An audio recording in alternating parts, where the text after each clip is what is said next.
You know how to find the equation of a line, but horizontal and vertical lines are special cases. There's something different happening, so you need to memorize them.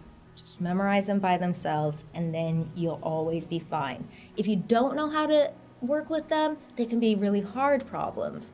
But if you know how to work with them, they'll be the easiest problems of all. All right, horizontal lines. Those are the ones that go like the horizon.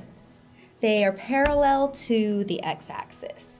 And the equations are really simple. This line right here goes through where y equals 3. And in fact, if you look at all of the points here, let's see, this one has an x-coordinate of 4, and the y-coordinate is 3.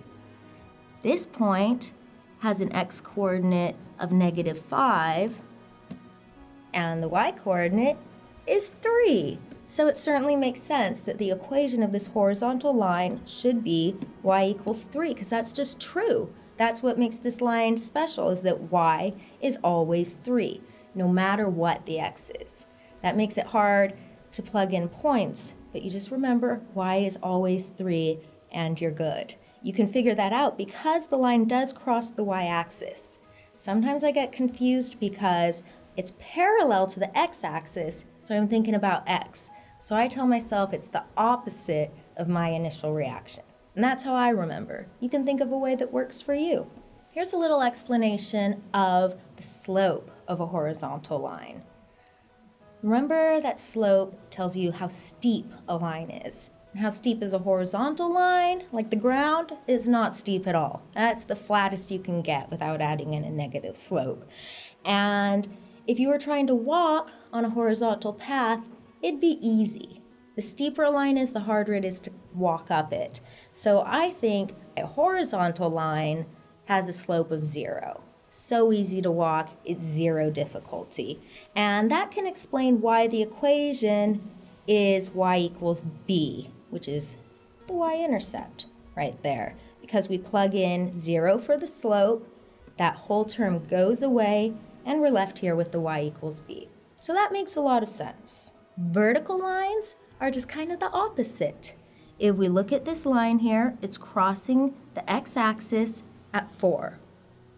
And any point on the line is going to have an x-coordinate of 4. This point has a y-coordinate of -2. This point up here has a y-coordinate of 1, 2, 3, 4, 5, 6. So no matter what the y is, the x-coordinate is 4.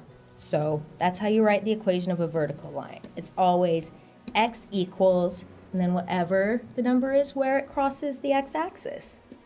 In this case, 4. Now, can we make sense of it the same way we did with horizontal lines? Not really. What's the slope of a vertical line?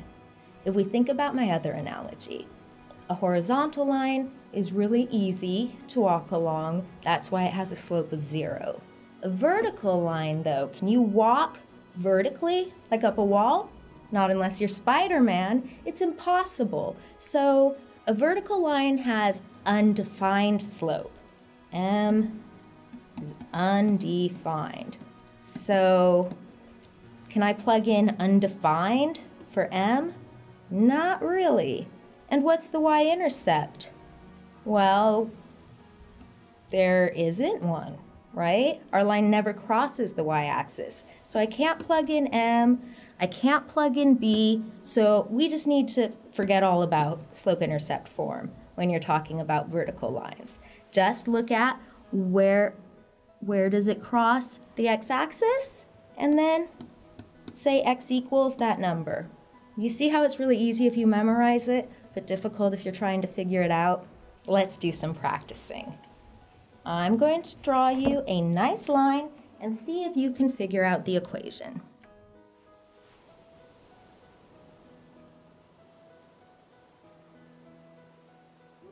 Okay, here we go. We've got a vertical line, and vertical lines always have an equation of the form x equals. And where is this line crossing the x-axis? At -2. So the equation of that line is simply x equals -2. Great. Let's try a horizontal one. All you are waiting to find out is where I'm going to cross the y-axis with this line.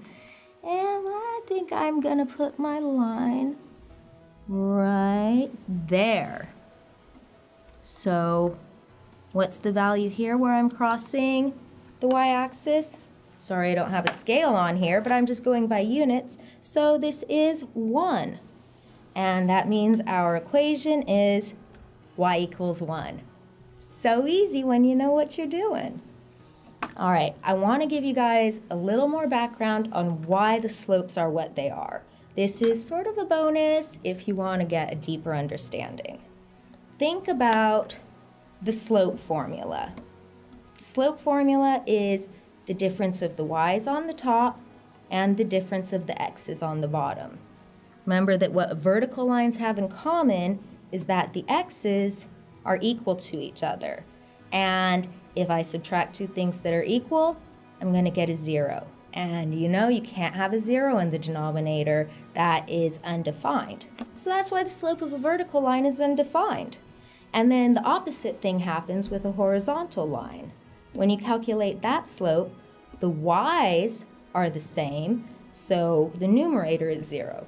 And that's where we get the slope of 0. So it all makes a lot of sense.